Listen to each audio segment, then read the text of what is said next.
এই শোনো না, আমাদের অন্ধবিশ্বাস চ্যানেলটি যারা এখনো সাবস্ক্রাইব করেননি, প্লিজ সাবস্ক্রাইব করে দাও। আর অল্প কিছু সাবস্ক্রাইবার হলে 1,00,000 পরিবার হবে। সবাই প্লিজ সাবস্ক্রাইব এবং বেশি বেশি শেয়ার করে দাও প্লিজ।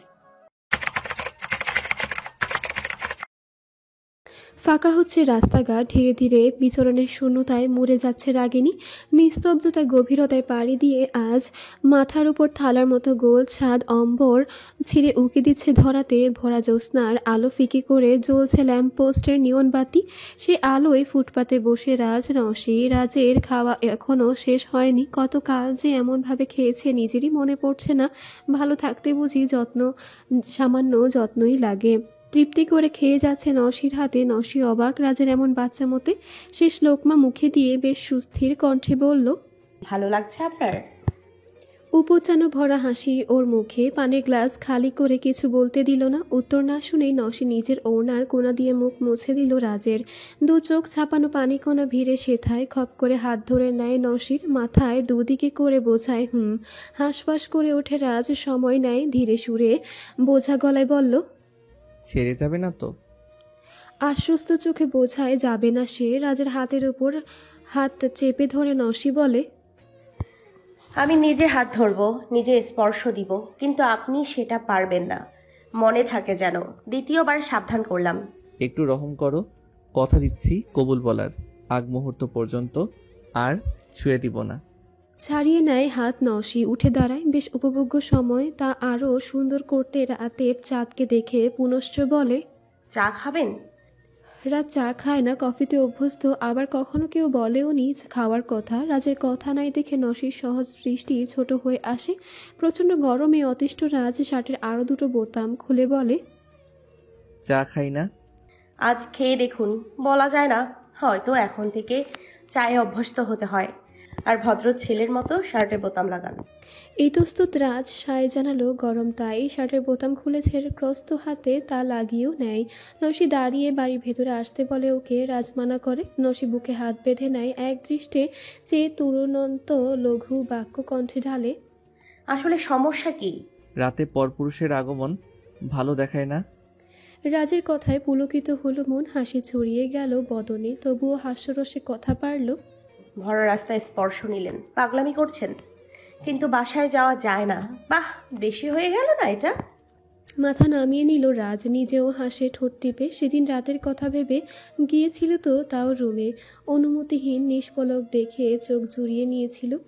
বলেছিল কত প্রণয় কথা। দীর্ঘল চুলের ঘ্রাণে মাতোয়ারা হয়েছিল সে রাতে। খেই হারিয়ে ভুল করে হাতের আঙুলের তিলটায় চুমু এঁকে বেহায়া বানিয়েছিল নিজেকে। তারপর থেকেই তো এতটা অধপতন হয়েছে তার। চোখ দুটো শুধু খুঁজে ফেরে এই রমণী। মাথা উপরে তুলে ঘাড় চুলকে হাসি টানে পীড়ক ঠোঁটে বলল, বাসায় গেলে আমার আবার ঘুম পাবে, দুষ্টু চিন্তা মাথায় আসবে, তাই থাক। অকস্মাৎ একদম নাক বরাবর আসলো নসি রাজের।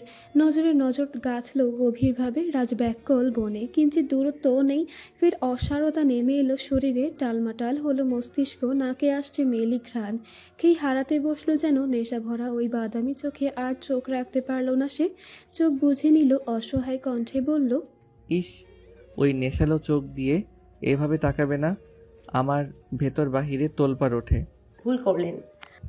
সরে গেল পিছু। কথা বাড়ায় না আর নসি। বাসা যাওয়ার জন্য পা বাড়ালে রাজের তুরন্ত পিছু ডাক, নওশি, এখন তোমার বেলায় শুধু স্বার্থপর হব আমি, কোনো কিছু মানব না। আমি সম্পর্কের ধার ধারি না, তাও শেষবার সবার অনুমতি চাইব। তোমার হাত না দিলে ধ্বংস ডেকে আনব। দুনিয়া চুলোই যাক, পরোয়া করি না। যখন কথা ছিল তোমার আমি ভীত হই, কেবল তুমি আমায় ভাঙতে পারো।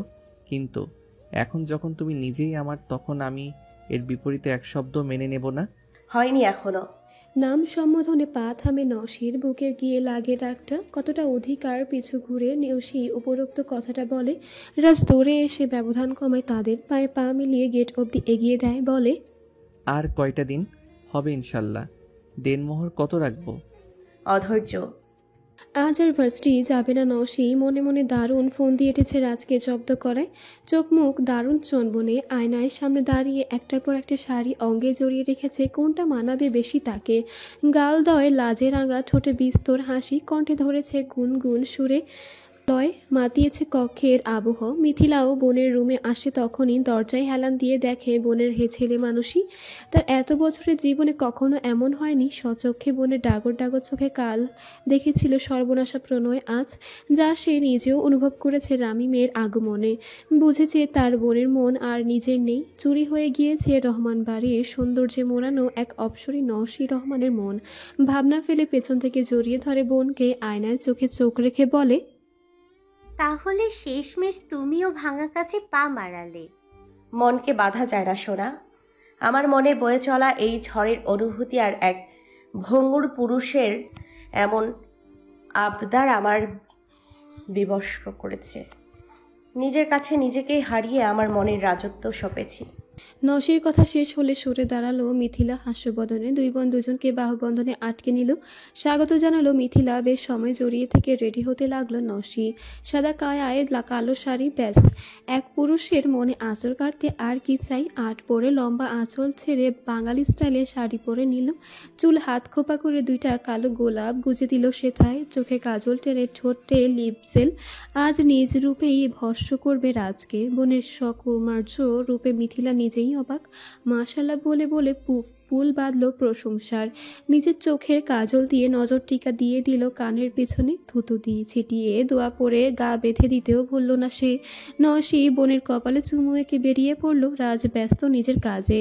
কাল অফিসে আসা হয়নি বিধায় অনেক ফাইল জমা হয়েছে, বেশ নিখুঁতভাবে পরখ করেছে তা।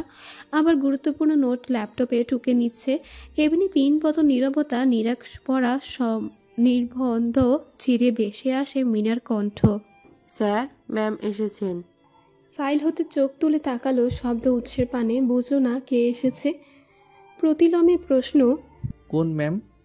রাজকে বিভ্রমে ফেলতে দরজার এপাশ থেকে ভেসে আসে এক ঋণঋণের সুমিষ্ট স্বর। আমি মিনার থেকে দৃষ্টি সরিয়ে রাজ থমকে গেল, চোখের নেত্র কপাট ছড়িয়েছে। বিমূর্তসী থমকে নিচের চোয়াল ঝুলে পড়েছে হাতখানিক। অসার হস্তে রাখা কলম পড়ে গিয়েছে কবে, নিঃশ্বাস আটকে যেন গলায় মরুভূমির খরা দেখে দিয়েছে।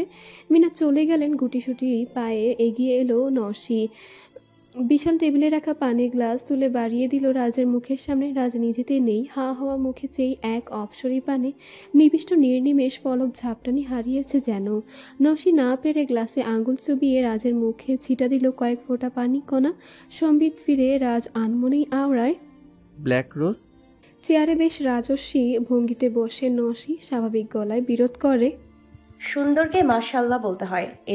রাজ দাঁড়িয়ে নসির সামনে চেয়ারে মুখোমুখি বসে, দুই হাতে মুখ মুছে হৃদস্পন্দন স্বাভাবিক করতে চায়, কিন্তু তা কি আর হবে। দেখো কেমন বেগতিক, ধারকান বেড়ে গিয়েছে শার্টের উপর দিয়ে, বোঝা যাচ্ছে তা।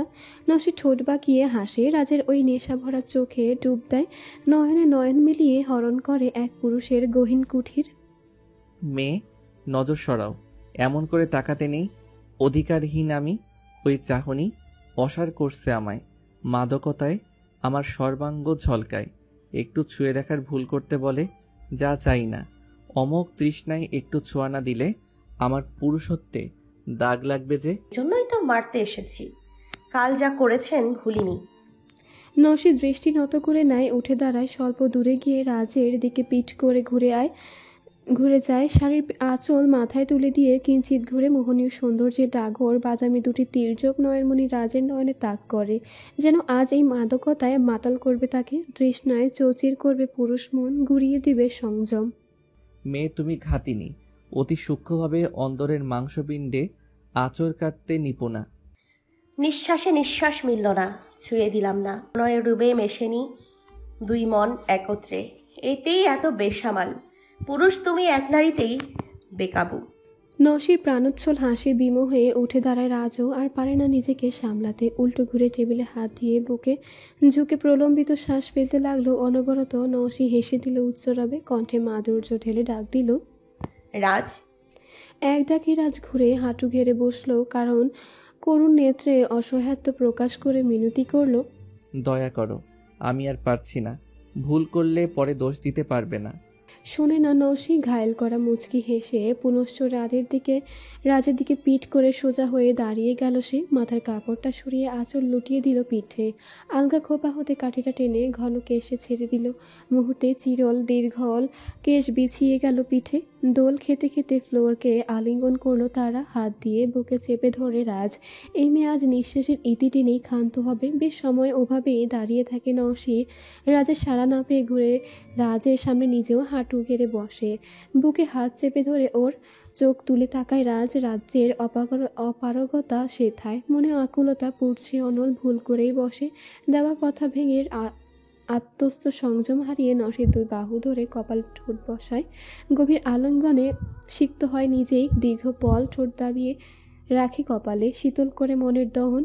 নওশী বিমূঢ় পুরুষ আলিঙ্গনে কায়া কাঁপে তার। ছেড়ে দেয় গা নিতম্ব এলিয়ে দেয় রাজের উরুতে। বসে পড়ে নির্বিকার চিত্তে। চোখ বুঝে পড়ে থাকা তারা। কত সময় গড়ায় জানা নেই। আজ ভুলে গেছে দুই চড়ুই পারিপার্শ্বিক। কপাল থেকে পোড়া ওষ্ঠ তুলে নেয় রাজ। বন্ধ চোখের পাতের ফু দেয় আলতো করে। নওশী বেগতিক কাঁপন সমান চোখের পাতা পিট পিট করে খোলে। রাজ হেসে দেয়। মোহনীয় গলায় আচ্ছন্ন নওশীকে আরও ভোলায়। তোমার লাজে রাঙা কপাল আমার বসন্ত বাহার। বহমানে গড়ায় খানিক সময় নওশী সেভাবে থেকেই শ্বাস ফেলে। পরপর ফুঁসে ওঠে মন। পুরুষের বুকে মারতে শুরু করে অনবরত। রাজ আজ বুঝেছে এই নারী তার দুনিয়া। আবেশে উপভোগ করে কোমল হাতের আদুরে পিটুনি। নওশী পড়ে যাবে ভেবে আলতো করে কোমর জড়িয়ে ধরে সে। পাজি লোক, মানা করেছিলাম না যেন স্পর্শ না করা হয়, এখন আদর করে দিলেন? কত বড় সাহস! এমন আরও খানিক বউকে হাঁপাতে লাগে নওশী। থামায় হাতের কাজ। রাজ ঝুঁকে কানের কাছে ফিসফিস করে, তুমি তো উস্কে দিলে, এখন দোষ হলো আমার। নওশী কপাল ঠেকিয়ে দেয় রাজের বুকে। নিজের কণ্ঠে অসহায়ত্ব ঢেলে বলে ওঠে, আপনি কেন এলেন আমার জীবনে? টানা পড়েনে না দূর হতে হয় পরিবার হতে।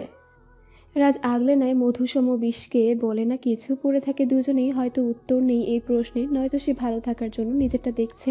দুনিয়া বরবাদ হোক দেখার বিষয় না তার। সে ভালোবাসা চায়, পরিবার চায়, চাওয়া ভুল না তার। দুই চড়ুই এখনো বসে আছে মেঝেতে। কেবিনটা নীরব। দুজনের উথাল নিঃশ্বাসের শব্দে ভরে তা। নওশী রাজের উরুতে বসে বুকে কপাল ঠেকিয়ে দিয়েছে। নিজের অবস্থান অবগত হতে শরমে কপাল ও অরক্তিম হলো ওর। রাজ চুপচাপ উপভোগ করছে মুহূর্তটা। রাজের বুকের কাছের বোতাম খুঁটে কথা পারে নওশী। বেশ লাজুক নম্র স্বর ওর। বললেন না তো কেন এলেন আমার জীবনে? হাতের বাঁধন আর একটু টাইট করলো রাজ। উত্তর দিল সোজা সাপটা, তোমার ভালোবাসা নিয়ে আবার নতুন করে বাঁচার আশায়। কেউ নেই আমার এক ভাই ছাড়া। শুনেছিলাম পুরুষের জীবনে নাকি প্রথম প্রেম তার মা হয়। আমি এমন হতভাগা যে মায়ের থেকে ভালোবাসা, যত্ন, আবেগ, অনুভূতি শিখতে পারিনি। এরপর কেটে গেছে 20 বছর। কেউ আসেনি আমার জীবনে। আমারও কাউকে দেখে মনে ধরেনি, অনুভূতি জাগেনি।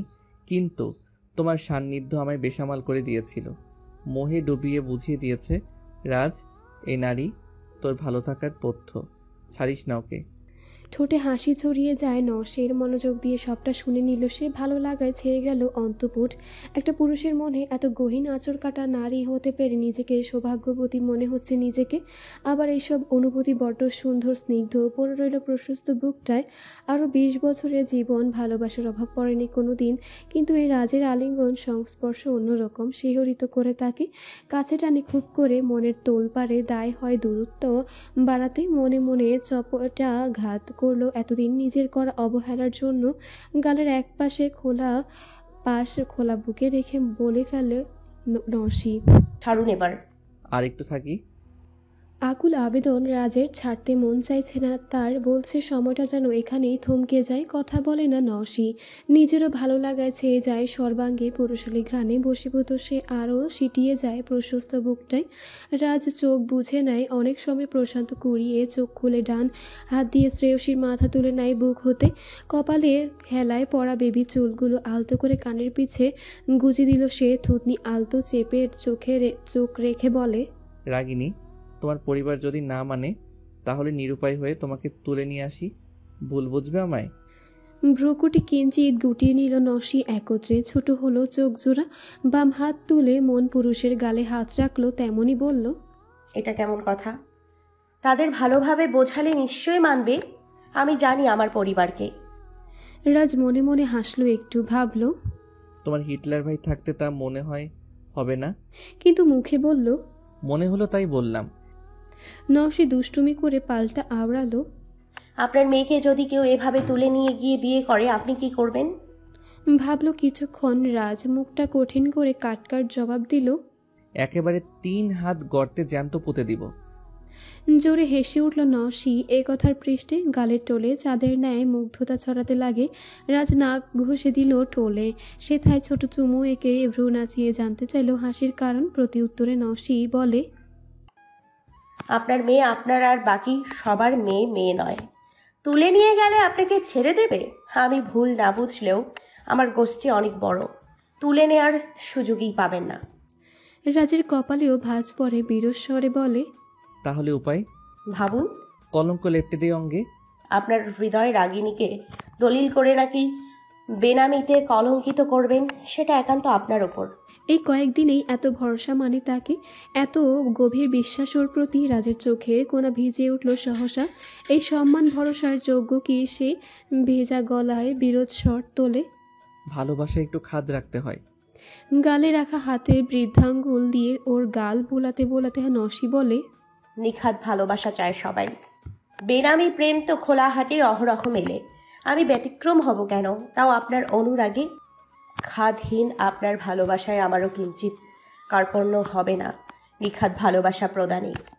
তুষ্ট রাজ ধরা দিল হাসির পসরা আজ পরিপূর্ণ। সে কাল বিলম্বতীর শ্রেয়সীর কপালে ঠোঁট দাবিয়ে দেয়।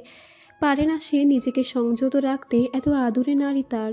পারে না ধরে রাখতে নিজেকে, বেহায়া হতেই বলে মন। পাপ করেই ফেলে অনেক সময়। পর নওশী কপাল সরিয়ে নেয়। রাজ বিরক্ত হলো, ও ঠোঁটে আঙুল দিয়ে চেপে ধরে। নওশী বলে, এটাই শেষ আদর। বারণ কথায় নিবিরক্ত বিষাদের রূপ নেয়।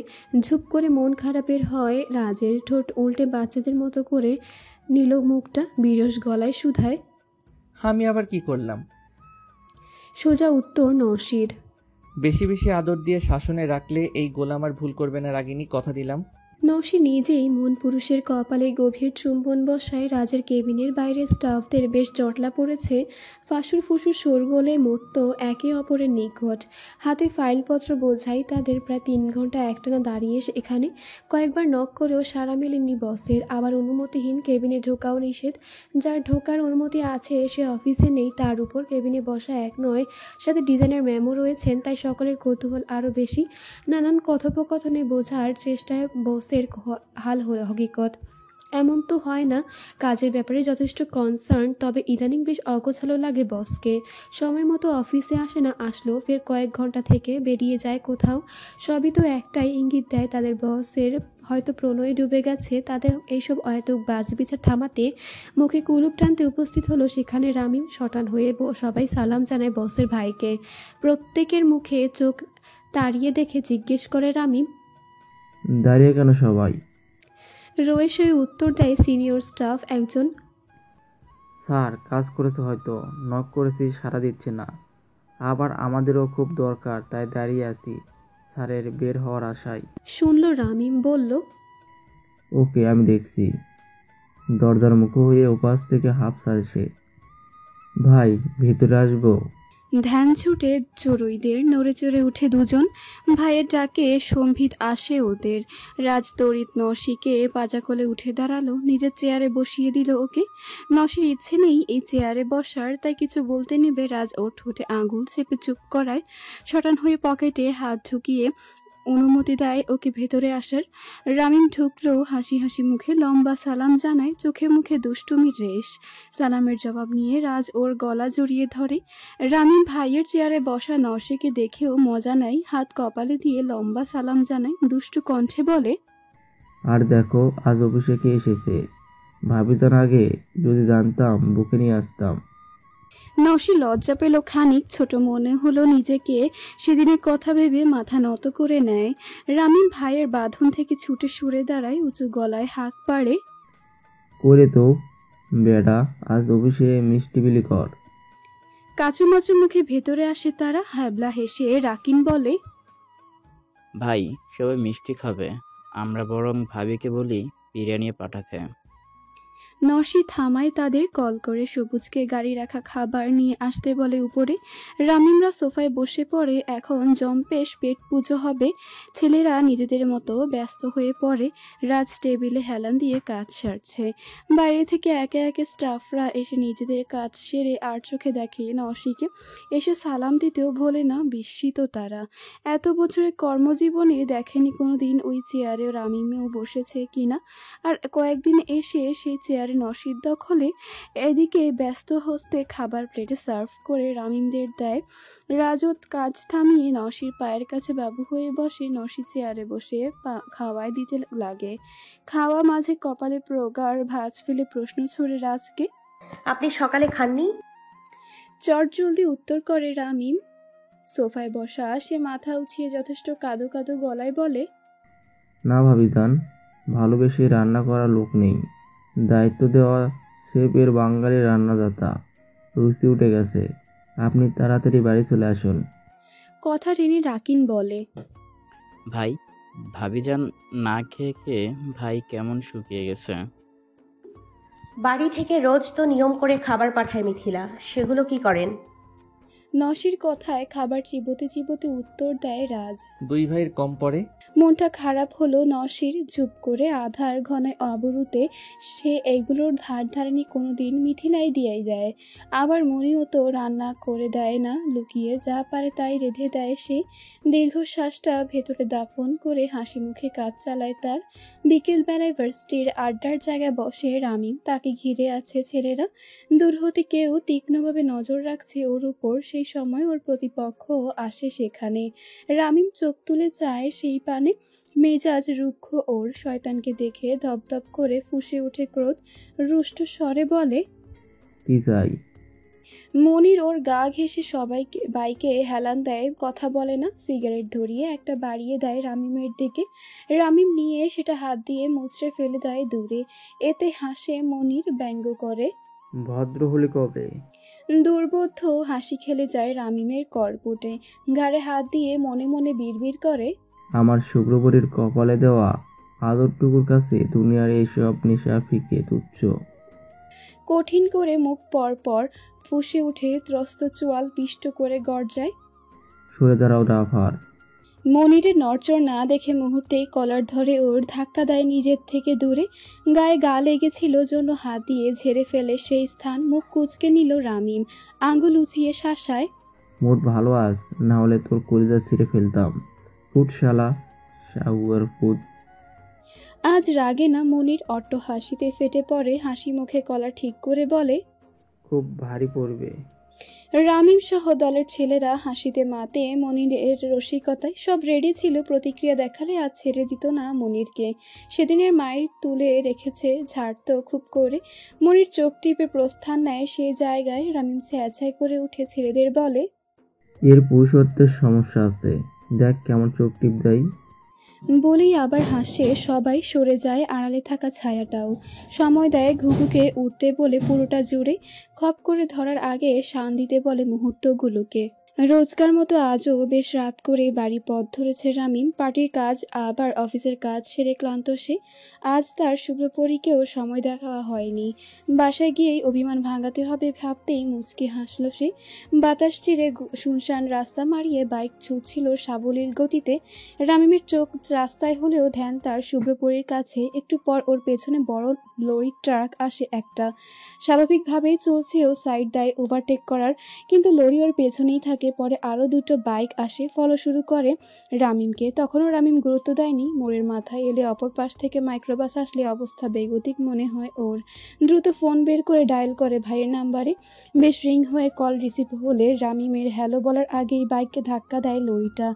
আকস্মিক এমন কাণ্ডে তাল হারিয়ে রাস্তায় পড়ে যায় সে। ছিলে যায় শরীর, জখম হয় কিছু জায়গায়। পরপর গাড়িগুলো থামে, নেমে আসে লোক, দাঁড়ায় রামিমের সামনে। আহত রামিম কিছু বুঝে ওঠার আগে শুরু হয় এলোপাতাড়ি গণপিটুনি। অপর পাশে রামিম। রাজ হ্যালো বলতেই আসে, বাইক দুমড়ে মুচড়ে যাওয়ার শব্দ কানে যেতেই থমকে যায়। রুহ অবধি কেঁপে ওঠে ওর, চিল্লিয়ে ওঠে ওপাশ হতেই। অস্থির হলো মন্দ চিন্তায়, নাক মুখের অবস্থা শোচনীয় রামিমের। মুখ দিয়ে রক্ত আসছে গল গল করে, চোয়াল ভেঙে যাওয়ার দর গোড়ায়। গোঙানির শব্দে বাতাস ভারী হয়ে উঠছে সেখানের। উদ্ভ্রান্ত রাজ আসে সেথায়, ফোন ট্র্যাকারে স্থান জেনে নিয়ে দ্রুত আসে সে। চোখের সামনে আদরের ভাইয়ের এমন করুণ অবস্থা দেখে হুঁশ উড়ে যায়। বুকে আগলে রাখা ভাইকে ধমক পর্যন্ত দেয়নি সে, আর সেই ভাই রাস্তায় ভেবেই জ্বলে ওঠে সে। বুকে আগলে রেখেও ভাইকে ধমক পর্যন্ত দেয়নি সে, আর সেই ভাই রাস্তায় এমন বিধ্বস্ত হয়ে মার খাচ্ছে ভেবেই জ্বলে উঠে সে। হুঙ্কার ছুড়ে আদেশ দেয় শুট করার, একটাও যেন পালাতে না পারে। ব্যগ্র ভঙ্গুর পায়ে ভাইয়ের কাছে যায় সে, মাথাটা আলতো হাতে কোলে তুলে নেয়। নিজেও ভিজে যায় মুহূর্তে। ভাইয়ের রক্তে এর চেয়ে নিষ্ঠুর বেদনা আর কি আছে। আজ রাজও আহাজারিতে মেতে পড়ে, ডুকরে কেঁদে ডাকে ভাইকে। ছোট বাবুর মতো বিলাপের মত্ত রাজ ধ্যান নেই হসপিটালে নেওয়ার কথাও। খুবলে খাওয়া গালে হাত ধারা ঝাঁকি দিয়ে ডাকে, এই কলিজা কলিজা, দেখো তোমার ভাই এসেছে। আর কিচ্ছু হবে না, উঠো বলছি। আমার শ্বাস আটকে আসে তো, তুমি দুষ্টমি না করলে। বুকে জড়িয়ে কেঁদে দেয় ধরিত্রী কাঁপিয়ে সে। কান্নারা যেন আজ অভিমানী হয়েছে, সাথে টলিয়েছে নিষ্ঠুর প্রকৃতিকেও।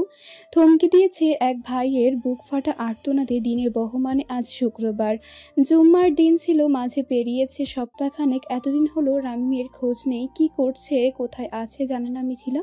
বোনের কাছে বললে বলে ব্যস্ত আছে। নাহিদ বাসার জন্য বের হতে পারে না সে। এতে আরও অস্থির হয়ে ভেতরে ভেতরে গুমড়ে মরছে প্রতিপদ। এমন তো হয় না কখনো যে ছেলে নিজেই তার শুভ্রপরীকে চোখের দেখা না দেখে থাকতে পারে না। সে ছেলে আজ এতদিন হলো লাপাত্তা। সপ্তদশীর মনের অভিমান জমে প্রচুর, বলে উবেও যায় তা। কেননা সে তো পারবে না এভাবে মুখ ফিরিয়ে থাকতে। তার যে সাক্ষাৎ চাই তার পাগল পুরুষের। ওই ললাটে চুমু এঁকে না দিলে যে তার ঘুম আসে না, মুখ না দেখলে তার সব অসহ্য লাগে। অভ্যাস তার ওই পাগল পুরুষের ঠোঁটে ফোটা হাসিটুকু না দেখলে দুনিয়ায় শ্বাস নেওয়া দুষ্কর হয় যেন। বুকের তলায় বালিশ দিয়ে বিছানার উপর হয়ে চোখের পানি ফেলছে এক নাগারে। সে বকে দিচ্ছে পাষাণ পুরুষটাকে, চোখের বাদ মানছে না নোনা পানির স্রোত। তা দুকুল ছাপিয়ে গড়াচ্ছে অবিরত। দরজার এপাশ থেকে মিনারা ত্রস্ত গলায় ডাক দেয়, আম্মু আসো, খেয়ে নাও। এমন অবস্থা এখন না বলারও উপায় নেই। খাবে না বলে প্রশ্ন করে আরও অবস্থা খারাপ করবে। অগত্য ব্যথিত মন নিয়ে উঠে পড়ে সে। টলমলে পায়ে ওয়াশরুমে গিয়ে চোখে মুখে পানি ছিটায় ভালো করে। অতিরিক্ত কান্নার ফলে চোখ লাল হয়েছে অনেক। দুরাত ঘুম হয়নি জন্য চেহারা ফ্যাকাশে হয়ে পড়েছে, সাথে কালি জমিছে চোখের নিচে। সুধীর কদমে ব্যথিত মন নিয়ে ডাইনিংয়ে গিয়ে চেয়ার টেনে বসলো সে। নসির চোখ তুলে বোনের অবস্থা দেখে নেয়। তার বলার বা করার কিচ্ছু নেই। নিজেরও মনে দাবানল জ্বলছে। সেই ঘটনার পর গিয়েছিল দেখতে রামিমকে। ওর কন্ডিশন বোনকে বললে আরো পাগলামি করবে, তাই ভেবেছে শোকে পাথর সমান হওয়া থেকে দূরত্বে কিঞ্চিত আঁচড় ভালো। তপ্ত শ্বাস ঝেড়ে খেতে লাগলো নসি। মিথিলা দু একবার মুখে দিয়ে উঠে যায়। এসব আর কিছু ভালো লাগছে না তার। দৌড়ে ঘরে যায় সে। মেয়ের এমন মনমরা অবস্থা দেখে বাসার সবাই অবাক। বিহবল চিত্তে চোখ বড় বড় করে ওর গমন পথে চেয়ে নাহিদ নির্লিপ্ত বসে খাচ্ছে। বুঝতে পেরেছে এসবের কারণ। নসি বোনকে সান্ত্বনা দিতে উঠতে নিলে নাহিদ থামিয়ে দেয় ওকে দীঘল রজনী ধারাতে। শান্ত প্রকৃতির মাঝে কেবল অশান্ত এক সপ্তদশীর মন। কান্নায় বিভোর, কায়া কাঁপছে একটু পর পর, আর না পেরে শুয়ে থাকতে। দম বন্ধ হওয়ার জোগাড় হয়েছে রুমে। বাইরে এসে দাঁড়ায় ব্যালকনিতে। মুক্ত বাতাসে প্রলম্বিত শ্বাস টানে, যেন বিষাদগুলোকে ছুটিতে পাঠাতে চায়। মনে মনে কঠোর হয় কিছুটা। আর কথা বলবে না পাষাণ লোকটার সাথে। প্রণয়ের যে এত দহন বোঝেনি আগে, তাহলে কখনোই জড়াতো না। সময় কাটে। মিথিলা ঠায় দাঁড়িয়ে রয়। কাকে রাগ দেখাবে, কার উপর অভিমান করবে।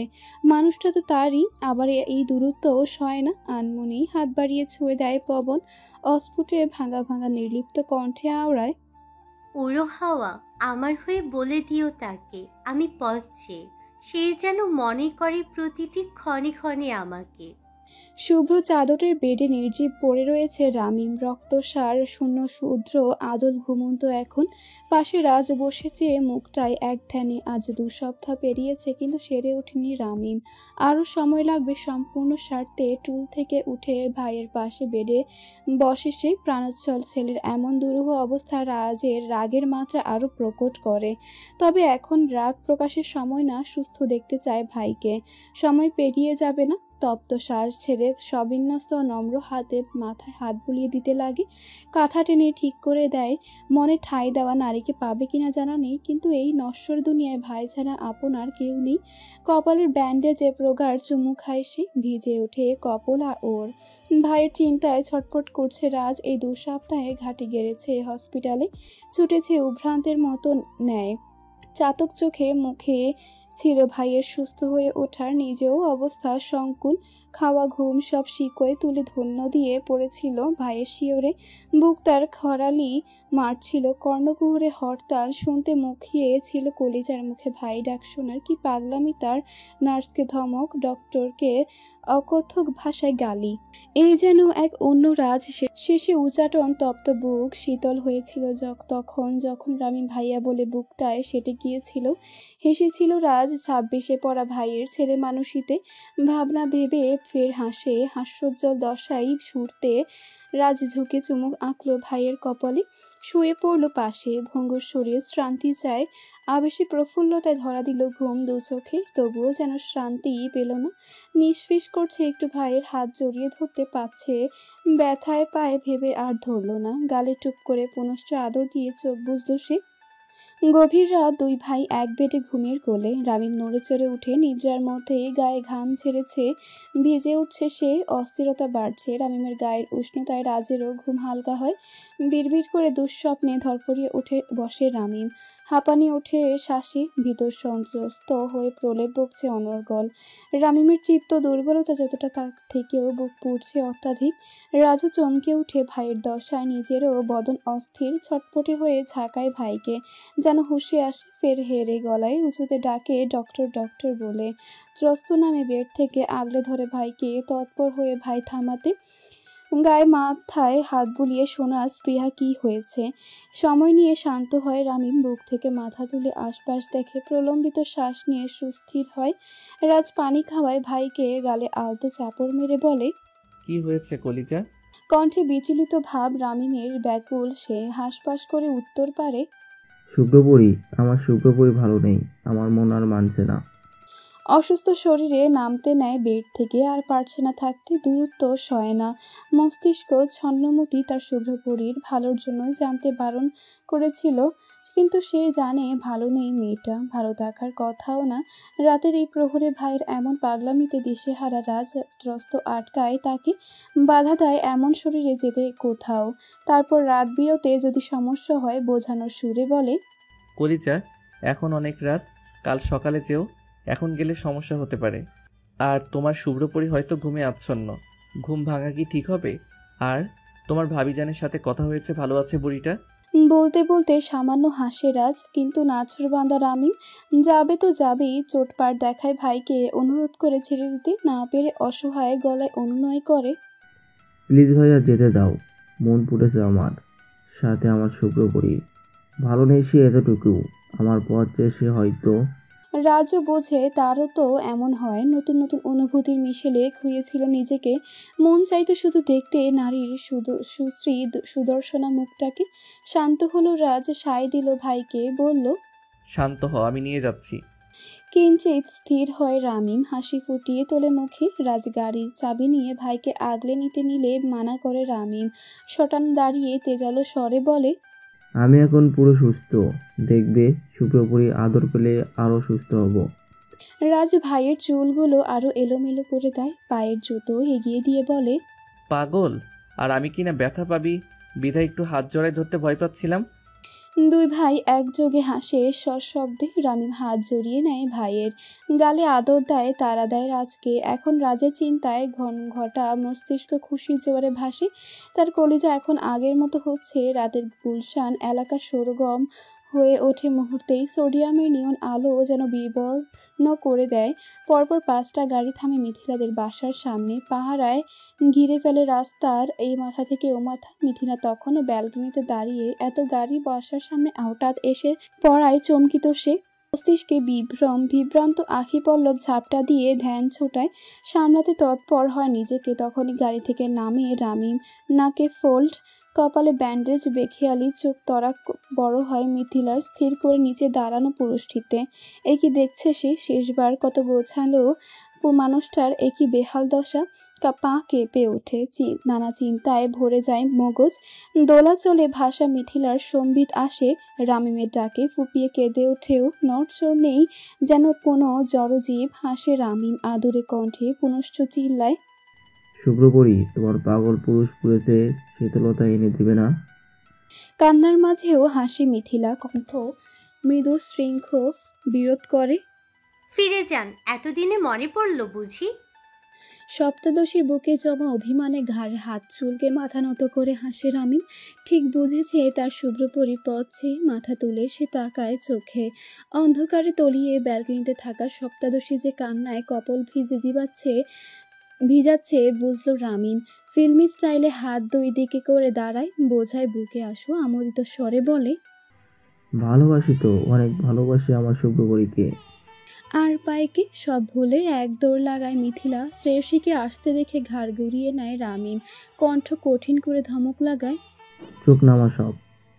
উল্টো ঘুরে চোখ বুঝে নেয় গার্ডগুলো। ধরে কল্লা থাকবে না, না হলে রাজগাড়ির ভিতরে শরীর এলিয়ে মোবাইল স্ক্রিনে নজর ধ্যান নিবিষ্ট করে রয়েছে। সেদিন রাতে ঘুমন্ত নসীর ছবি জুম করে খুঁটিয়ে দেখছে। ভাইয়ের পাগলামিতে নিজেও গা ভাসাতে চায়। প্রেমিক হতে মন করে আরও। পোড়া ওষ্ঠপুট হাসি টানে, পলক পর্যন্ত ঝাপটায় না। প্রকট দরজা খোলার শব্দে নসীও বের হয় ঘর থেকে। এত রাতে বোনকে উদ্ভ্রান্তের মতো নেয় ছুটতে দেখে পিছু ডাকে। মিথিলা না তো শুনে বোনের কথা, আর না তো চলতি কদম থামায়। তার হুঁশ নেই, নিজে পুরুষটার বুকে গেঁথে না গেলে শান্তি আসবে না তার। নসীর হাঁক ডাকে নাহিদ, মুখ বের হয়। মুখ কাচুমাচু করতে থাকে নসী। মিথিলাকে এভাবে ছুটতে দেখে ভুলে বসেছিল বাসায় ভাই আর ভাবিও আছে। কি হবে এখন? তাণ্ডব শুরু হলো বলে। নিশ্চিত রামিম নিচে এসেছে, তাই মিথিলার এত উদ্বিগ্নতা। ভাইয়া কি এখন রামিমকে পেটাবে? এমন অসুস্থ শরীর, তার উপর যদি আবার ঘা পড়ে কি হবে? ভেতর কাঠ হলো ভেবে। তড়িৎ চটক কাটার ন্যায় চোখ তুলে ভাইয়ের প্রশ্নে কি হয়েছে? উত্তর দিবে কি মৌ উদ্বিগ্ন স্বরে বলে ওঠে, কি বাসার দরজা এত রাতে হাট করে খোলা কেন? নাহি চাইলো দরজার পানে। মাথায় আসে উত্তর। বোঝার বাকি রইল না কি হচ্ছে এত রাতে। পিলে অগ্নিস্ফুরিত হলো সাহসাই। পায়ের রক্ত মাথায় উঠল মুহূর্তে। সময় ব্যয় না করে ছুটলো সেও বাহিরে। মৌ থতমত খেয়ে চিল্লিয়ে ওঠে, কি আপনি কই ছুটলেন এত রাতে? নসী ভয়ে জড়সড় অসার পাত্র গাত্র। ঠায় পা জমে কঠিন, বুক কাঁপছে দুরু দুরু।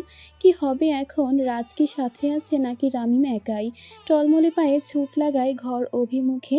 রাজকে ফোন দিতে হবে। মৌ নসীর নীরবতা আর ঘরে যাওয়া দেখে বিহ্বল। 7-5 না ভেবে পিছু ধরে নাহিদের।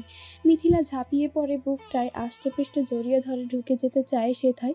ছুটে এসে ধরার তোড়ে পিছিয়ে যায় রামিম। তবুও নিজেও জড়িয়ে নেয় প্রাণটাকে। হুহু করে কেঁদে ভাষায় মিথিলা। এতদিনের অপেক্ষা, নৈশব্দ নিভৃতে কত হাহাকার, আরো কত শক্ত করে হাতের বাঁধন সে। রামিমের চিত্তে শীতলতা নামে লীন হয়ে ব্যথিত গা পালায় শরীরে অবসন্নতা। সান্ত্বনা দিতে মুখ খোলে নিম্নমূল গলিয়ে উপরে তুলে শ্রেয়সীকে। পা ঝুলে যায় শূন্যে মিথিলার। কান্নার প্রকোপ বাড়ে। রামিম উদ্দীপ্ততা জড়ায় কণ্ঠে, এই পাগলি, কান্না করার কি আছে? চুপ হও না।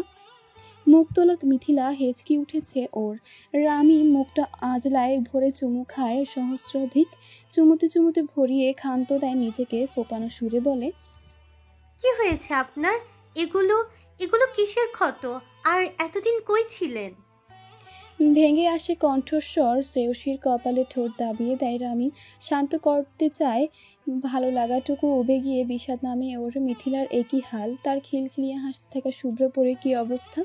দোষী মনে হয় নিজেকে। দুই চড়ুই যখন নিজেতে ব্যস্ত, একে অপরের গা উচাটন তোলপাড় দূরত্ব গোছাতে আর ব্যথিত হৃদ বিষাদটুকু শুষে নিতে আলিঙ্গনবদ্ধ, তখনই নাহিদ দাঁড়ায় কয়েক হাত দূরে।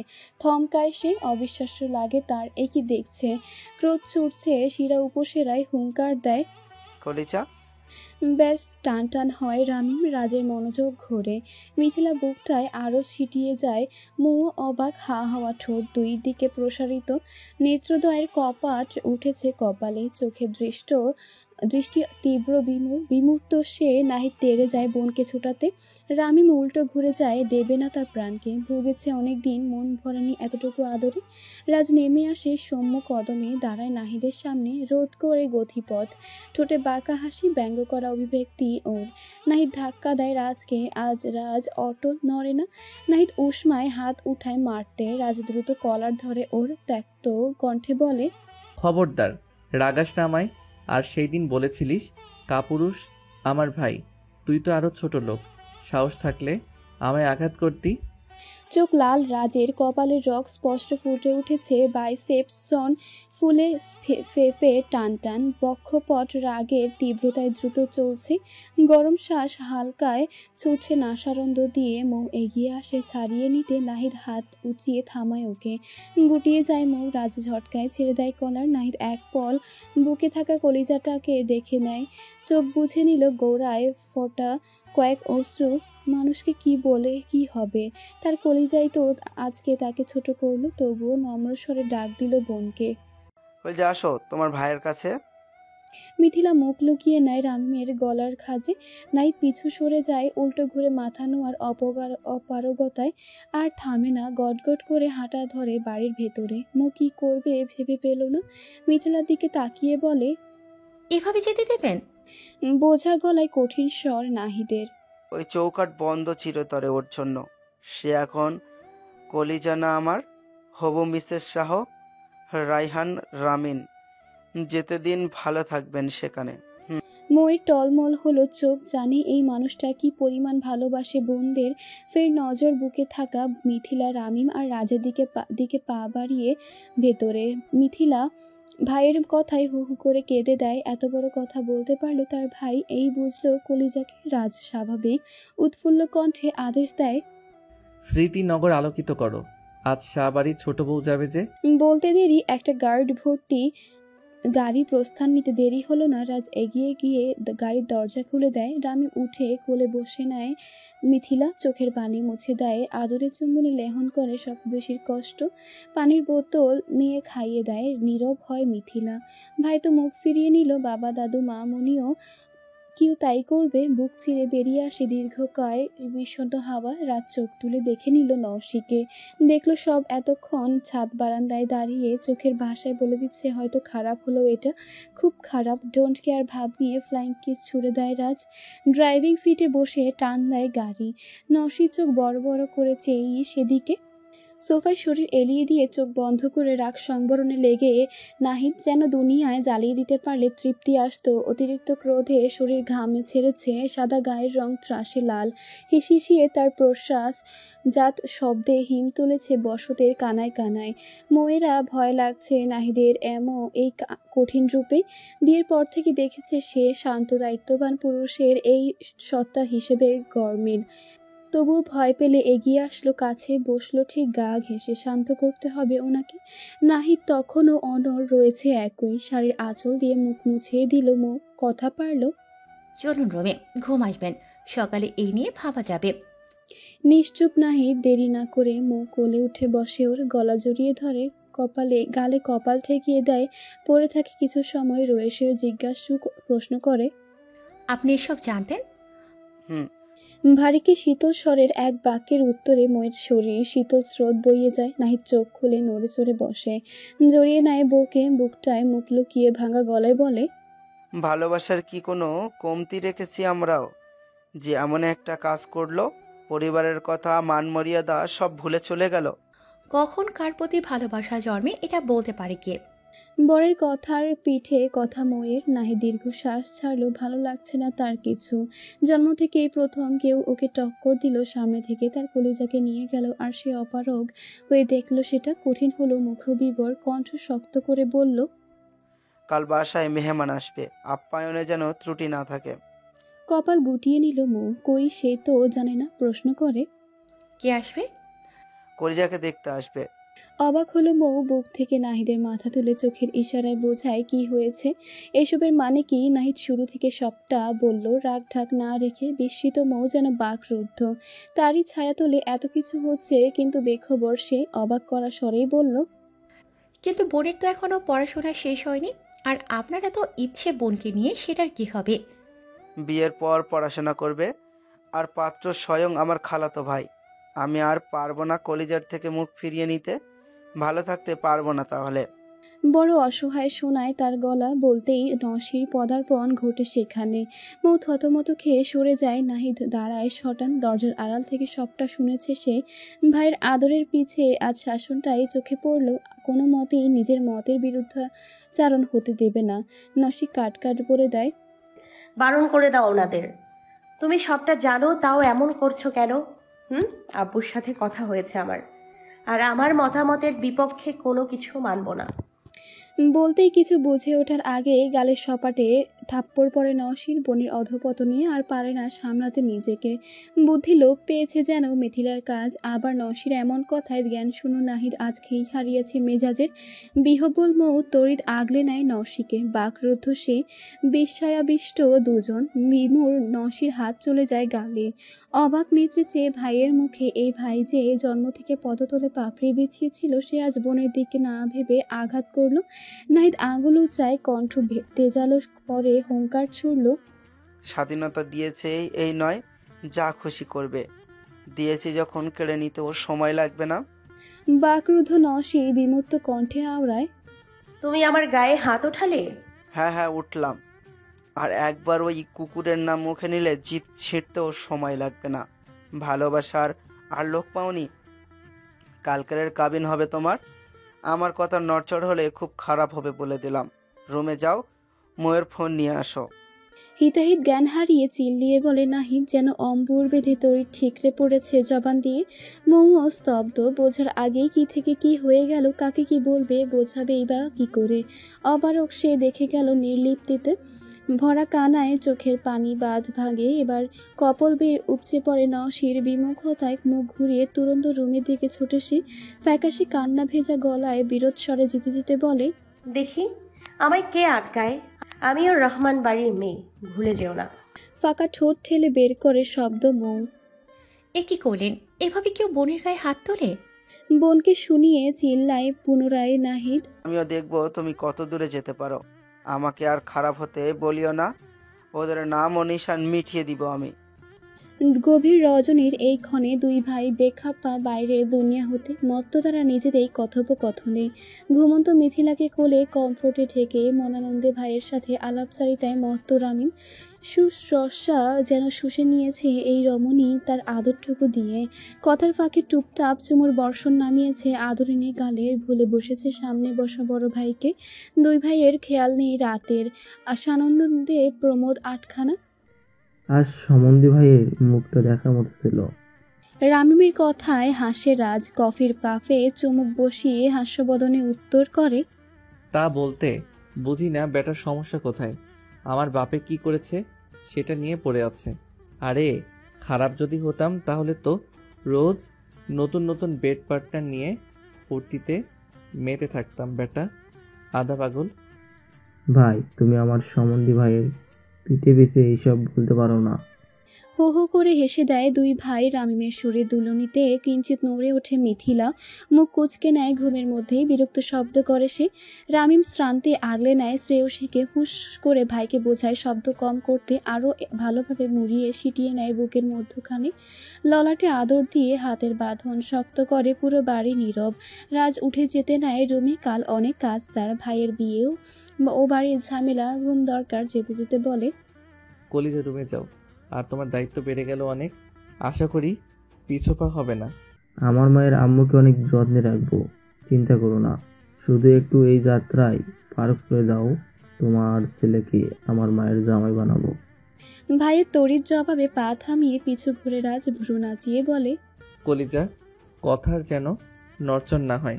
চোখ ছোট করে রামিম নাকচ ধ্বনি টানে গলায়, আমি বললাম আর তুমি এক কথায় রাজি হয়ে গেলে। তুমি যেমন তেমন, তোমার মতো এমন এক ভূতে ছেলে হলে জামাই করব না আমার মায়ের। দুষ্টুমির স্বর রাজের। কি আর করার, শ্বশুরের মতো মেয়ে তুলে নিয়ে গিয়ে বিয়ে করবে আমার ছেলে। রাতের দ্বিপ্রহরে দুই ভাই আজ জীবনের বাক উপভোগ করছে বেশ। তাদের ঘরে আজ সুখ এসেছে। মস্ত পোড়া খাকা বাড়িটায় আজ গৃহিণী এসেছে, যার ছোঁয়ায় ভরা সংসার দেখবে বাড়িটা। রুমে আর যায়নি রামিম, সোফাতেই শ্রেয়সীকে নিয়ে ঘুমিয়েছে সে। প্রহরে কাটে রাত, সূর্যের উন্মুখতা বাড়ছে, উকি দিচ্ছে সে অম্বর ছিঁড়ে। পাকপাকালিদের দিনের সূচনায় প্রাতরাশ সেরে উৎফুল্লতায় মেতে। তাদের চেঁচামেচিতে ঘুম ভাঙে রামিমের। বুকের উপর ঘুমন্ত স্নিগ্ধ নারী মুখটা দেখে ফের প্রেমে পড়ে সে। মুখ জুড়ে হাসির পসরা আওড়ায় সম্মোহনের ন্যায়। আমার এই কোনো আবেদনময়ী করার জন্য বহমান স্রোত যেন মুখিয়ে উঠুক, সময় থমকে দিতে রেশ না কাটুক এমন সকালের। এই দেখার যেন শেষ নেই। গভীর থেকে গভীরভাবে দেখছে মুখটা, কি নিষ্পাপ সুশ্রী। তার এক ডাকেই সব বন্ধন ছিন্ন করে এসেছে। এত প্রগাঢ় ভালোবাসা এই মেয়েটা তাকে দিচ্ছে। সবচেয়ে সুখী পুরুষ মনে হলো রামিমের। হাসি হাসি মুখটা রাজ্যের সুখানুভূতি। এমন হাজার সকাল আসুক তার গহনে, সে রোজ চেয়ে থাকবে এমন পবিত্র মুখটা। প্রাণের সঞ্চার করবে বাঁচা স্পৃহা। ব্যাঘাত আসে রামিমের মুখে, ফোটে বিরক্ত আভা। ফোনের কর্কশ আওয়াজে নড়ে চড়ে মিথিলা। রামিম দ্রুত ফোনের রিংটোন অফ করে সুস্থির শ্বাস নিয়ে নিজেই ডাকে তার ঘুম পরীকে। এই শুভ্রবরী। এক ডাকে ঘুম জড়ানো কণ্ঠে আওয়াজ তোলে মিথিলা।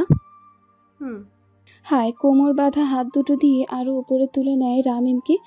রামিম ওকে আবেশে শুরু করে দেয় দুষ্টুমি। গালে নাক ঘষে বলে, এত আদরের কেন তুমি? কপালে প্রগর চুমু এঁকে গালে কামড় বসে সে। ব্যথায় ঘুম পালার মিথিলার বড় নেত্রে মেলে নজর সন্ধি করে মন পুরুষের। দুষ্টুমিতে ভরা চোখে বুকে কিল বসিয়ে মুখ কুঁচকে বলে, এটা কি ছিল? জলদি উঠে পড়ো যান, আম কন্ট্রোললেস। অভদ্র পুরুষ। উঠবো, কিন্তু জড়িয়ে রেখেছে কে? আরও বাঁধন শক্ত করে সে। ঝটপট রামিম রাগা বিবরে আদর দিতে চায়, বেহায়া মন আর পারে না। মিথিলা বুঝতে পেরে ও ঠোঁটে আঙুল চেপে দেয়, বারণ করে, দাঁত ব্রাশ করিনি তো। রামিম শোনে না, আঙুল সরিয়ে টুপ করে চুমু খেয়ে নেয় একটা। মিথিলা শরমে এক শেষ। মেদুর রাঙা গাল ঈষৎ রঞ্জিত হয়ে ওঠে। রামিম চোখ টিপে আরো শরম দিতে বলে, অন্য গালটা বাকি যান। ছাড়েন লুচু ছেলে। তোর মোহের ইন্দুজলে ডুবা পড়ি তোরি আমি।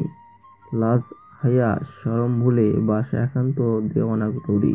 কমফোর্টে আপাদ মস্তক ঢেকে শ্রেয়সীর ঠোঁটে ঠোঁট ডুবিয়ে দেয় রামিম। সময়ের তোয়াজ না রেখে স্ল্যাশে পান করে অমৃত সুধা। প্রকৃতির মিশেলে দুপুর পার ভরা যৌবন ঢেলেছে স্মৃতিনগরে। আজ সাজ সাজ রব দ্রুতি ছড়িয়েছে সর্বত্র। সর্বজনের উপস্থিতি বেশ সরব করেছে কানায় কানায়। দুইজনের স্বপ্নগুলো আজ জড়সড় হয়ে এক হচ্ছে। দুটি মন বাধা পড়ছে পবিত্র বন্ধনে। বাড়ির ডেকোরেশনের কাজ চলছে হরদম। রামিমের ছেলেপেলেরা স্বগতিতে কাজে তদারকিতে তৎপর। হাসি ঠাট্টা মেতেছে সাথে। চিন্তিত মুখে পরপর ফোন দিচ্ছে বোনকে মিথিলা। কাবিনে উপস্থিত থাকার কথা, কিন্তু ধরার নাম নিচ্ছে না। বেজায় অতিষ্ঠ সে ফোন ছুঁড়ে ফেলতে ধরে পরে সামলায়। রুমের এই মাথা থেকে ও মাথা পায়চারি করছে এক নাগারে। ও বাড়ি কিছুতে হয়নি তো। রামিম গোসল সেরে কোমরে তোয়াল পেঁচিয়ে বের হলো ওয়াশরুম থেকে। নিজের হবু বউকে এমন ভঙ্গিতে দেখে মুখ খোলে, কি হয়েছে জান, এমন অস্থির লাগছে কেন? উত্তর দেবে কি মেসেজ টোনে দৃষ্টি দেয় স্ক্রিনে। তা পড়ে মাথায় আকাশ ভেঙে পড়ছে যেন। পারু মেসেজ দিয়েছে। তুরন্ত সব ভুলে ছুট লাগায় বাইরে। রামিম ব্যাক বনে পিছু নেয় মিথিলার। দোতলার করিডোর রেলিং ঘেঁষে নিচে খোলা ড্রয়িং রুমে তাকিয়ে অস্থির গলায় হাঁক ছেড়ে উচ্চ রবে মিথিলা, ভাইয়া ভাইয়া। কথা আটকে আসছে ওর। রান্নার কাজ তদারকিতে রাজ ভেতরে আসে। ত্রস্ত ডাক শুনে জবাব দেয়, জি আদরিনী, কিছু হয়েছে? দুষ্টুটা আবার কিছু করেছে?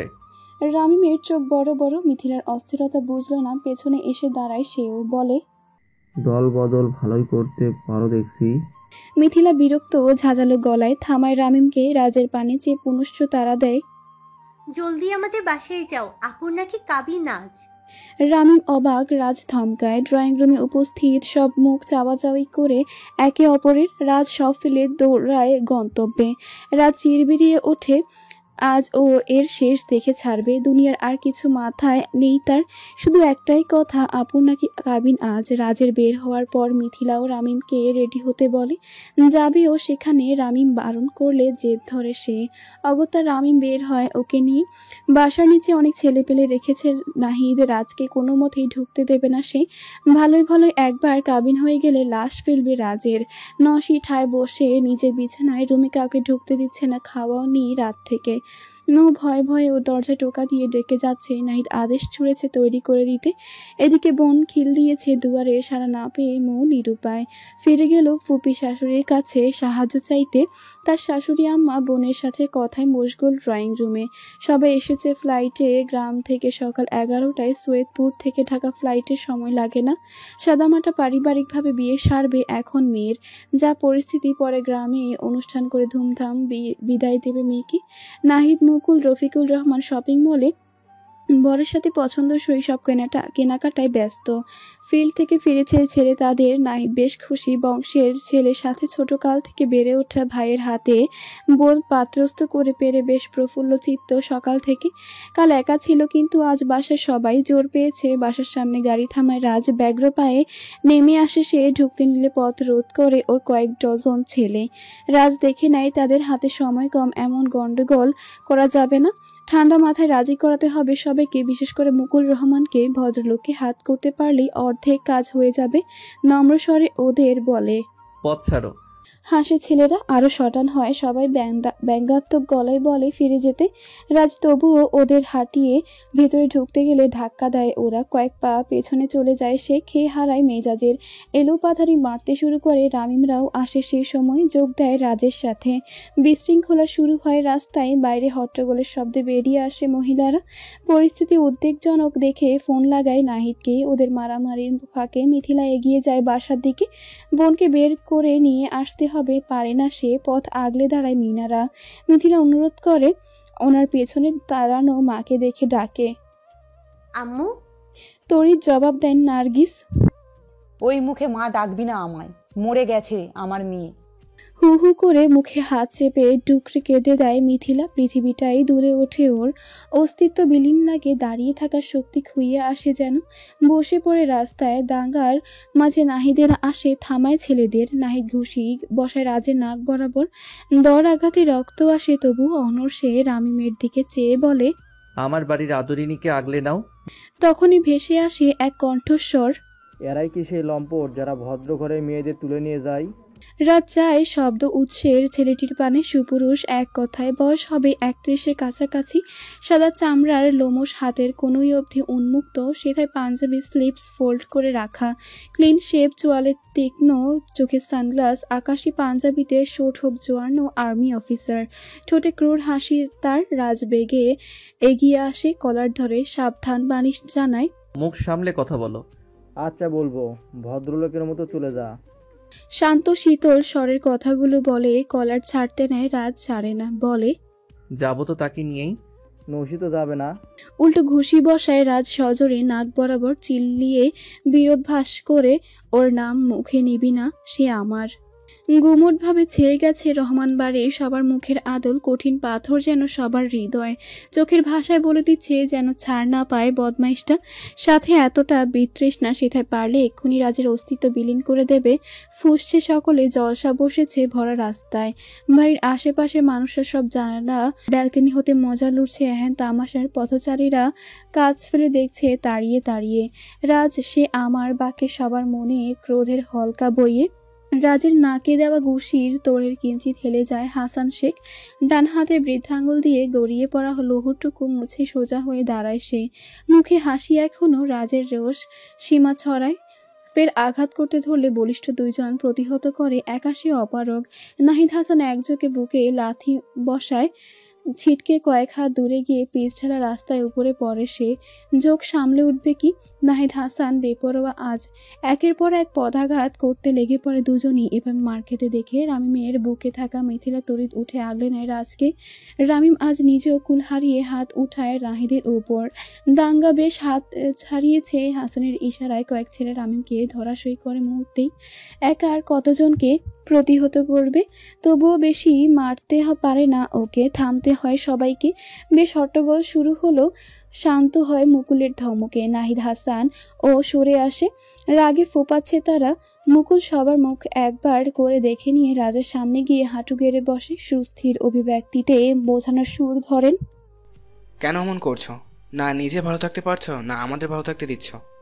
আর বলতে পারলেন না তিনি। আহত রাজ পা ঝাপটে ধরে ওনার আকুল অনুনয় করে। দয়া করুন একটু, আপনার মেয়েকে আমি ভালো রাখবো, ভালোবাসি তাকে, আর আমি ওকে পেলে ভালো থাকবো। আমার ভালো থাকাটুকু কেড়ে নেবেন না, একটু রহম করুন, এতিমের আশ্রয়টুকু দিয়ে দিন। বিস্মিত ভদ্রলোক হইয়েছে নিজ বাক শক্তি কি ছিল এই ছেলের অনুরোধে। কাপা হস্ত রাজের মাথায় দিতে উদ্যত হলে তড়িৎ নাহিদ এসে ওর কলার ধরে সরিয়ে নেয়, ঘুষি দিয়ে ফেলে দেয় দূরে। নার্গিসও পরিস্থিতি প্রতিকূল হবে ভেবে মুকুলকে হঠাতে চায় এখান থেকে, কেননা মন পাতলা মানুষ দু চার কথায় গলে যান। হাত টেনে বাসার ভেতরে আনতে লাগলেন, না হলে হিতে বিপরীত হবে। ওনার গমন পথে রাত চিল্লায় পুনরায়, কণ্ঠধ্বনি মর্মভেদী, তবুও মন গলে না কারোর। নাহিদ থেমে নেই, তাও ওকে ধাক্কা দিয়ে দৌড়ে যায় রাজ। ফের পা জড়িয়ে ধরে নার্গিস রহমানের, গলা ভাঙা কান্নার ফ্যাকাশে স্বরে আকুতি পেশ করে। আপনি তো মা হয়ে ছেলের চাওয়াটা বুঝুন। আমি খারাপ নই, এই ছেলের প্রতি একটু সদয় হন। কথা দিচ্ছি কখনো আপনার মেয়ের ফুলের আঁচ লাগতে দিব না। টলল না মাতৃ হৃদয়। পা ছাড়িয়ে নিলেন তিনি ঝটকায়, বিতৃষ্ণা গলায় ঢেলে আওড়ালেন। কোন দিন আমার ছেলে হতে পারবি না তুমি। তাই ভুলে যাও সব তামাশা, যা হওয়ার করেছো, বিদেয়ী হও। দয়া না করলেন অন্তত করুণাই আমার ভালোবাসাটা দিয়ে দিন মা। অসহায়ত্বের শেষ সীমায় ভঙ্গুর গলায় ভিক্ষা চাইল নিজের শ্রেয়সীকে। রাজের মা ডাকতে দেরি, ফের তক্তা দিয়ে বাড়ি পড়ে পিঠে, লুটিয়ে পড়ে রাজ মুখ থুবড়ে। মায়ের দিয়ে শক্ত গলায় বলে নাহিদ, আমার মা সে, তোর মুখে এই ডাকও মানায় না।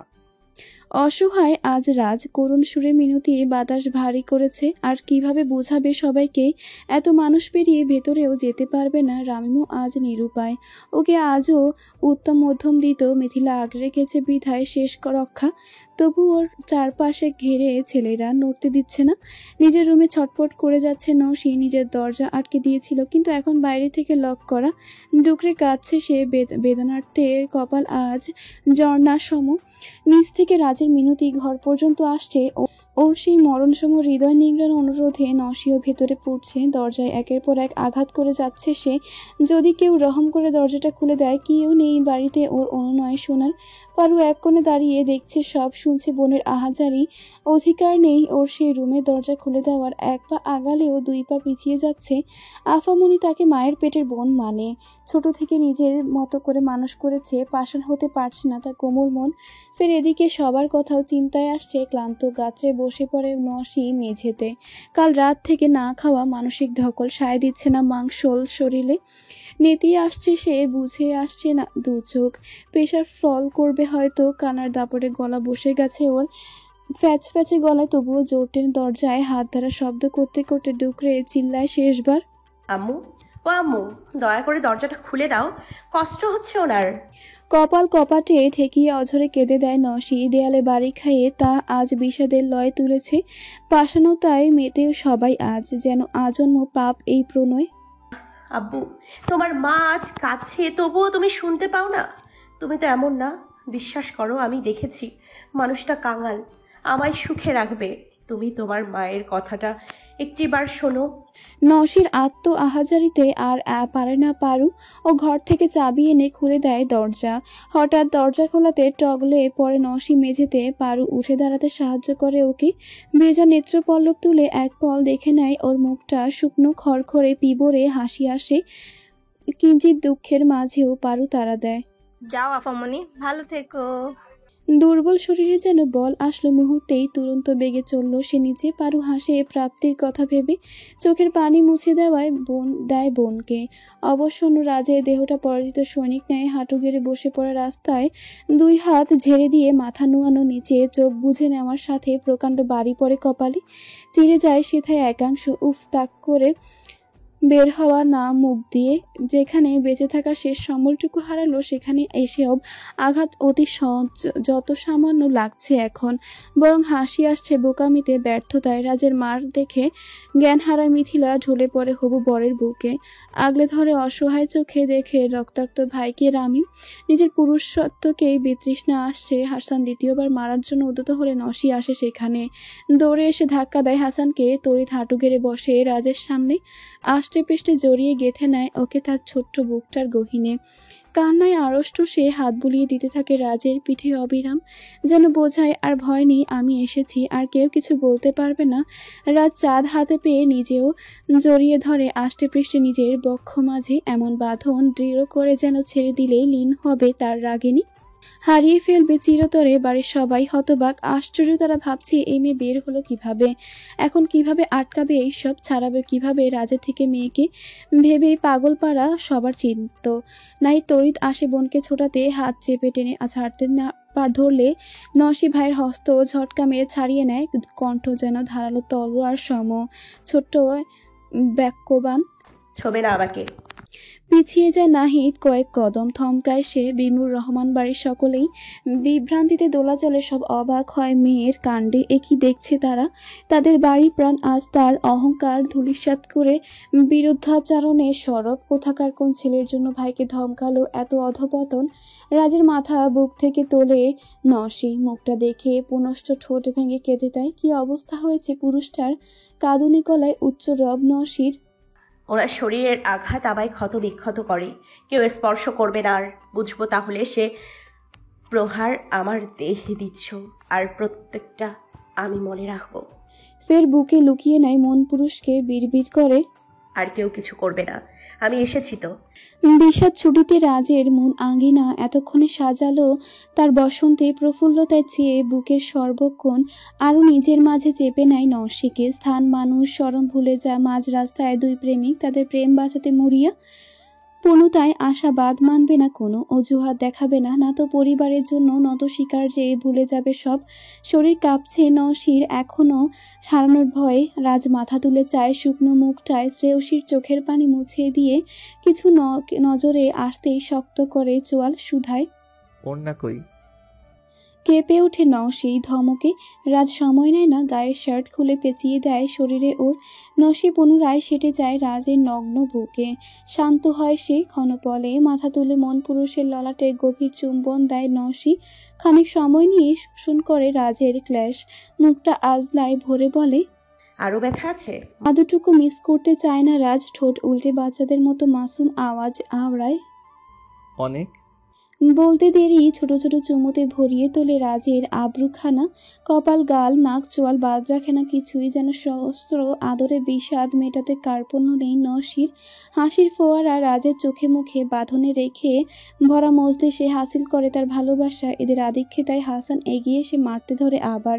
রাজ আটকায় ডান হাত দিয়ে তক্তাটা, বাম হাতে নির্মূল গলিয়ে ধরে নসিকে কোলে নিয়ে উঠে দাঁড়ায়, লাথি বসায় ওর পুরুষ সঙ্গে। এক লাথিতে হাঁটু ভেঙে বসে পড়ে, কুকড়ে যায় মরদা বেটা।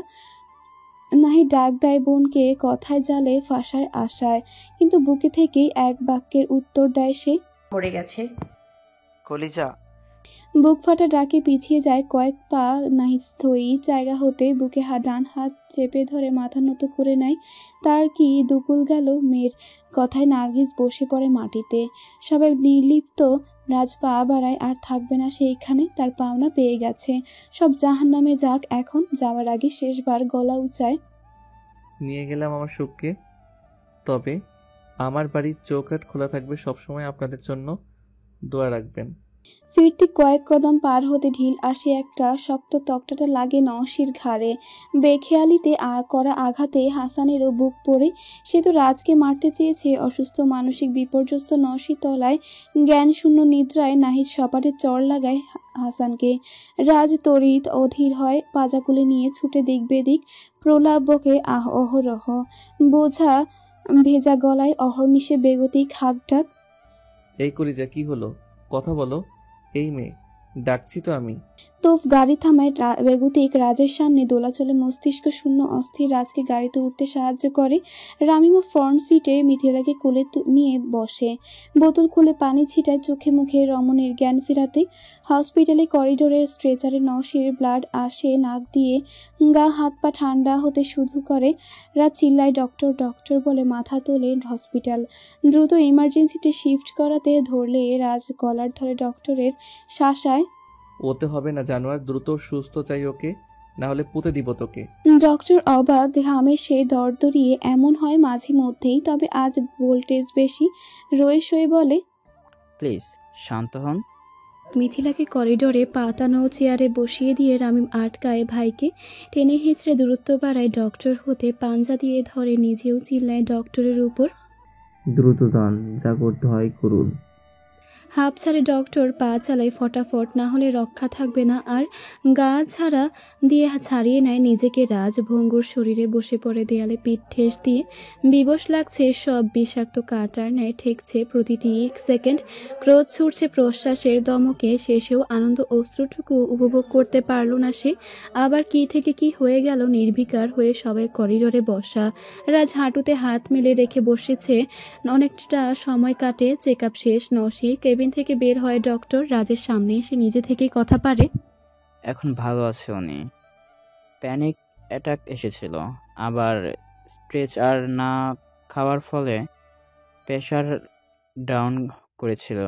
স্লাইন চলছে, তবে দেখা করতে পারবেন এখন। চুপচাপ সবটা শুনল রাজ। ডক্টর রাজে ট্রিটমেন্ট করতে বললে এগিয়ে আসে নার্স, হাত বাড়িয়ে দিয়ে বলে, স্যার উঠুন, আমার সাথে আসুন। দূর হ। প্রকাণ্ড ধমকে গুটিয়ে পিছিয়ে যায় নার্স। রাজ উঠে এক প্রকার দৌড় দেয় কেবিনে। দরজা ঠেলে দাঁড়ায় সে। নওশী পিটপিট করে তাকিয়ে সেদিকেই, হাত উঁচু করে ডাকে। তড়িৎ গেঁথে নেয় নিজেকে রমণীর বুকে, নাক ভরে গ্রান টানে নেক স্মেলের। এখন সব ঠিক লাগছে। অসুস্থতার কথা ভুলে পিঠ গলিয়ে হাত ঢুকিয়ে দিয়ে বুকে হাত তুলে নেয়, নওশীকে কোলে বসায়। দুই কপত কপতি ফের আলিঙ্গনে আবদ্ধ। ওর উন্মুক্ত পিঠে হাত বুলিয়ে দিতে লাগলো পরম যত্নে। নওশী নম্র শাসন করে সে। এভাবেই ছিলেন আল্লাহ, সবাই দেখে নিল আমার জামাইকে। চুপ। সদন্দকারের মাঝেও হাসে রাজ, উত্তর করে, বেশি করে বকা দাও তো। সরায় রাজকে। এত বিরক্ত আসে ওর মুখে। চোখ ছোট করে নেয়। চুপচাপ নওশী ওড়না দিয়ে ওর মুখ মুছে দিতে থাকে। ভ্যাটকানো ঠোঁটে আলতো চুমু দিয়ে ডাকে নার্সকে। রাজ নাক সুর তোলে, আমার আদর নেওয়া শেষ হয়নি। পাগল লোক, আপনি এভাবে থাকলে সমস্যা হবে, আর আমার কষ্ট হচ্ছে। তবুও গায়ে সুগুই করতে লাগে রাজ। নওশী ওর এক হাত জড়িয়ে শান্ত থাকতে বলে।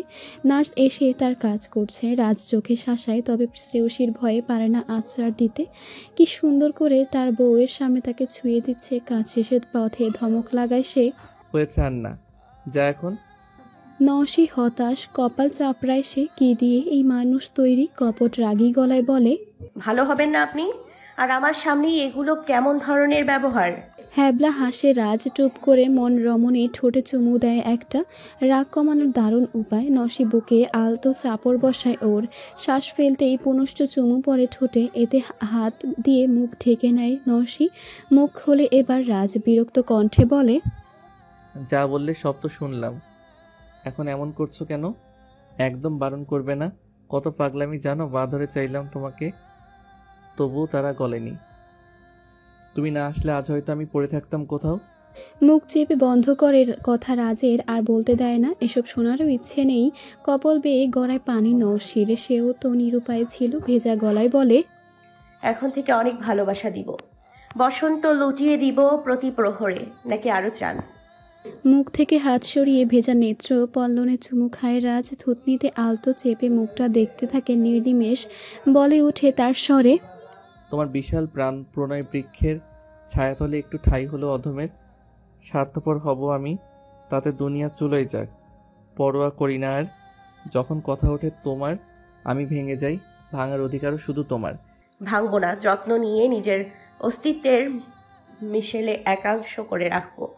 আপনার একান্ত ব্যক্তিগত শখের নারী হয়ে রাজ করব মনকুঠিরে। একাংশ না, পুরোটাই থাকতে চাই। তুমি শেকড় হয়ে আষ্টে পৃষ্ঠে জড়িয়ে নিও আমায়। শেকড়ের পরিচর্যায় বৃক্ষ তার শাখা দিয়ে আগলে রাখবে তোমায়। রাজ কথা শেষ করে তার উষ্ণ বুকে জড়িয়ে মধুর আলিঙ্গনে ভরসা দিচ্ছে তার রাগিনীকে। নিয়মিত ভালোবাসার গল্প শুনতে এবং পড়তে আমাদের অন্ধবিশ্বাস চ্যানেলটি সাবস্ক্রাইব করে পাশে থাকা বেল আইকনটি ক্লিক করুন। ধন্যবাদ সবাইকে।